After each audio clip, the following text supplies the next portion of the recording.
ঢাকা বিশ্ববিদ্যালয়ের যে ভিতরের যে পরিস্থিতি, সেই পরিস্থিতিটা আমার ধারণা মতে নিয়ন্ত্রণে চলে এসেছে। হলগুলোতে এক পেশে যে অবস্থানগুলো ছিল সেই জায়গাটার একটা মোটামুটি অবসান হয়েছে। শিক্ষাক্ষেত্রে এক ধরনের অস্থিরতা এবং এক ধরনের বিশৃঙ্খল অবস্থা তৈরি হয়েছিল।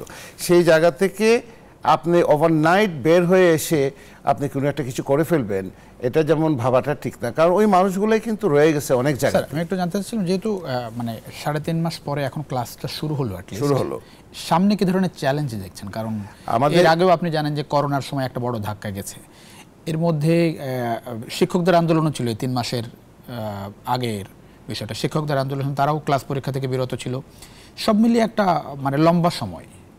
আমাদের এখনকার যে চ্যালেঞ্জটা, সেই চ্যালেঞ্জটা হলো ছাত্রদেরকে ক্লাসে ফিরিয়ে আনা।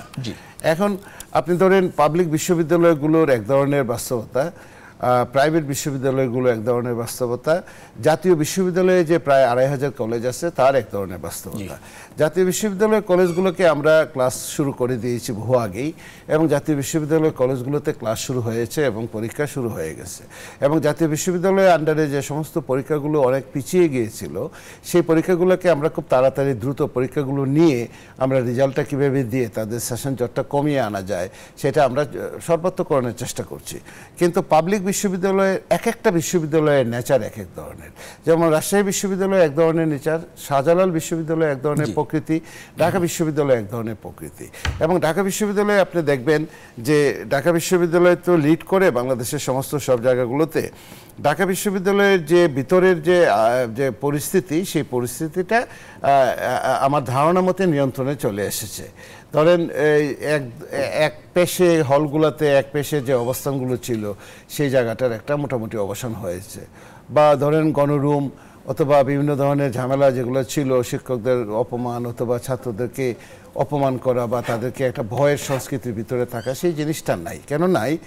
যেহেতু রাষ্ট্রীয় কোনো গণরুম থেকে কি আমরা বেরোতে পারলাম? গণরুম থেকে আমরা আপনি জানেন না, আমি জানি না, আমরা জানি, কিন্তু গণরুমের বিষয়টা থেকে আমরা আপাতত গণরুমেরও আবার বিভিন্ন ধরনের ডাইমেনশন আছে।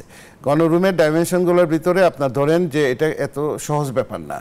গণরুম থেকে আমরা হয়তো 90% আমরা বেরিয়ে এসেছি। যে গণরুমে যে একত্রে বসবাস করা, গাদাগাদি করে বসবাস করা, অথবা ওই যে একটা কালচার সবাইকে একত্রিতভাবে এনে তাদেরকে এক ধরনের একই ধরনের চিন্তাভাবনা মগজ ধুলাই করা ইত্যাদি, এই সমস্ত জায়গাগুলো কিন্তু ঢাকা বিশ্ববিদ্যালয়ে এখন আর কিন্তু চর্চাটা হচ্ছে না গত কিছুদিন থেকে। এখন যে ঘটনাটা ঘটে গেল ঢাকা বিশ্ববিদ্যালয়ে, এটাকে আমি এখনও মনে করি একটি বিচ্ছিন্ন ঘটনা। যদিও বিচ্ছিন্ন ঘটনা, কিন্তু বিচ্ছিন্ন ঘটনাটার সাথে তার একটা মনস্তাত্ত্বিক জগতের একটা কানেকশন সেখানে আছে। কারণ এই ছেলেমেয়েগুলোই কিন্তু এই গত 15, 16, 17 বছরের লিগাসি কিন্তু টেনে নিয়ে এসছে। এবং আপনি দেখবেন যে এই যে সরকার পরিবর্তনের সাথে সাথেই একটা গ্রুপ আবার এই যে তাদের এই যে রং পাল্টিয়ে একটা অন্য ধরনের রঙে যাওয়ার চেষ্টা, এবং এই ঘটনাটার সাথেও নিশ্চয়ই আইনশৃঙ্খলা রক্ষাকারী যারা আছে তারা বের করবে।